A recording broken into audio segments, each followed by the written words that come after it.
हजुर म को म को मेरो भान्जा मेरो भान्जा नाति होला नि नाति नाति अहिले कहाँ बस्नु भएको त नि यहाँ कहाँ बस्नु भएको यहाँ मलाई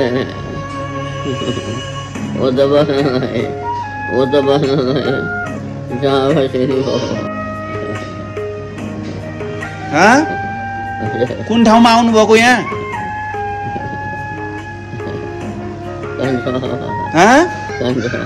कान्छा बाबु कहाँ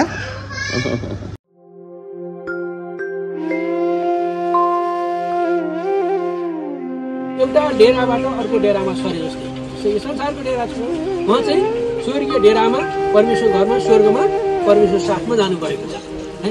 त्यस कारणले अनि उहाँको लागि हामीले केही पनि गर्नु पर्दैन, तर हाम्रो बाँच्नेहरूलाई सबै परिवारहरूलाई आफ्नो लागि हामी प्रार्थना गर्नुपर्दछ।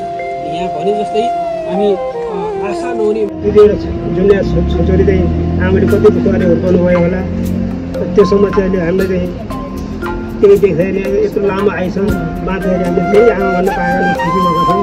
पैसा खुसी भइरहेको थियौँ। आज परमेश्वर घरमा जानुभएको छ, हामी म धन्यवाद भन्छु। त्यो परमेश्वरले अहिले आमाले के भन्नुहुन्छ भने केही पनि दबाब म गए पनि त्यो नाति नाति सबै जाएर आउनु गरेर भन्दै हुनु हो।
त्यो पाप कटिनुको लागि तर येशू ख्रीष्ट मानिस भएर मानिस गरेको पाप